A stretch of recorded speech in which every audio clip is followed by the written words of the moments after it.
Hello, everybody. It is Monday morning. It is Dr. Sasheen here, coming from you live from my mobile office, as I like to put it. And actually, it is my mobile office, in case you're wondering. I do a lot of work because I'm always on the go.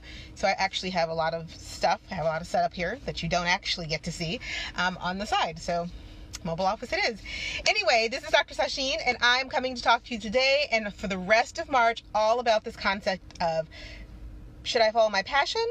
Should I follow my purpose, or should I follow my gift? Because those are three words that are often used fairly interchangeably, and I'm actually here to say they're not all the time interchangeable. And in fact, because we use them as if they're all one thing, people get really upset and they get really paralyzed when they can't figure out how to follow their passion, because they may not actually be gifted at what they're passionate about.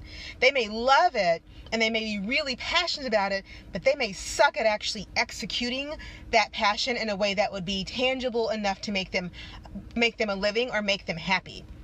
And so what I want to talk about today is why the idea of following your passion, in fact, shuts down so many people. And there'll be a longer video about this that I will post tomorrow, but today I want to just briefly talk about it on a Monday morning when so many people are getting up and doing things that are making them really unhappy.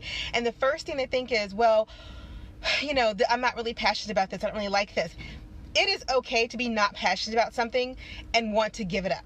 It is okay to be really passionate about something and want to pursue it. However, passions aren't always things that necessarily translate themselves into how to make a living or how to make a life.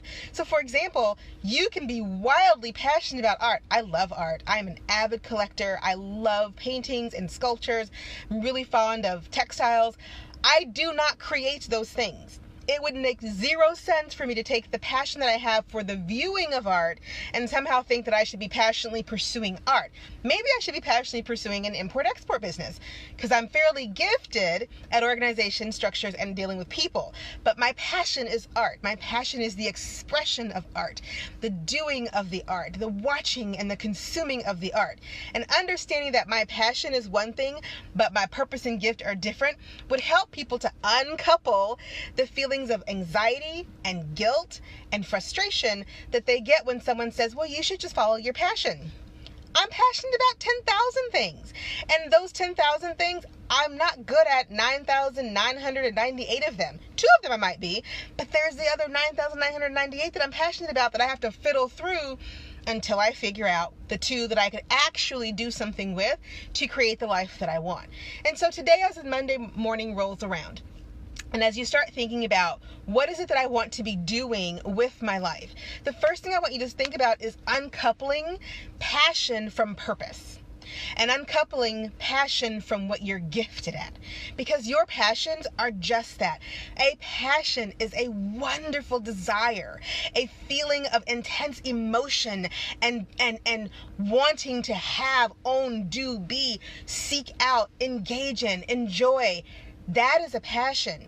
That may or may not translate into what your purpose is for doing what you do or what you're truly gifted at.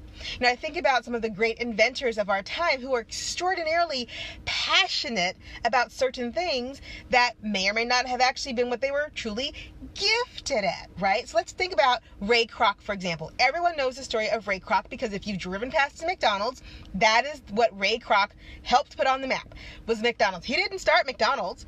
He wasn't passionate about hamburgers. He didn't give a rat's ass about hamburgers per se.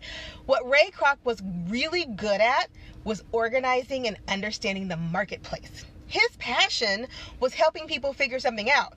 But his gift was being able to look at a business and go, I know how to turn what is a mom and pop shop burger joint into potentially one of the greatest franchises by understanding 2 things, real estate and automation. He didn't invent automation and he didn't invent real estate, but he understood where he was gifted and he followed his gift and allowed his gift to make him a millionaire. He didn't flip a burger. His passion wasn't food. His passion just allowed him to take food and create something else. What he was really good at allowed him to become rich doing that very thing. I don't want you to think that your passion cannot become your purpose, or that what you are passionate about, you're also not gifted at, because that is also not the case. I will take Misty Copeland, the premier ballerina for the American Ballet Company, who is passionate about dance, and ergo, she's a dancer. but she is a specific kind of dancer. She may be passionate about all kinds of dance, the expression of movement, but she is a gifted ballerina. And I think when we tell people to follow your passions, we do it in this way that encompasses every big piece of their passion bubble, and then we go, well, just pick something and go do it. What if they're not gifted at that passion? What if in pursuing that passion, they're in fact setting themselves back 10 years because they chose to pursue something that they're passionate about, but they are not gifted at in any way, shape, or form? They're just not. Or it's not part of their purpose. It's not actually what they're here to do. So let me give you another great personal example. I am truly passionate about animals. What on my heart is to open an animal sanctuary and to have it be a place where animals can come who have been abused or neglected or have been abandoned or who are in some way not being adopted. I have a true heart for animal sanctuaries. I support them financially when I can. I love animals. I am passionate about them. It never once occurred to me to become a veterinarian.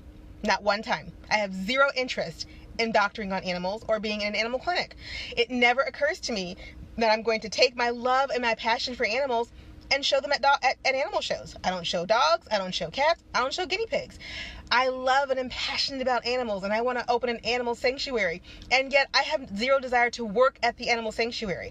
I want to know that those animals are taken care of and that someone loves them, and so I'm going to hire and staff people whose passion it is to be on the ground every day, loving, touching, kissing, cuddling, and making sure those animals have the best life possible.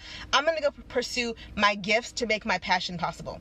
So when you start thinking about today, and it's Monday, and we're all going to think about it, especially if you are in any way unhappy with what you're doing in your life. Maybe I should follow my passion. Maybe you should follow your passion.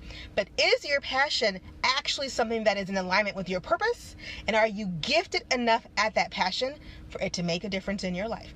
All right, tomorrow's going to be a much longer video talking about purpose and also tying in the piece of passion. Please leave me a comment below. Tell me if you're struggling with what am I passionate about. I want you to answer a different question. If you are multi-passionate, as so many of my viewers are, and they struggle so hard with this, are you pursuing passions because you think you're supposed to? Or are you pursuing passions because you're unhappy and you just want to do something different, but you just don't know what that is?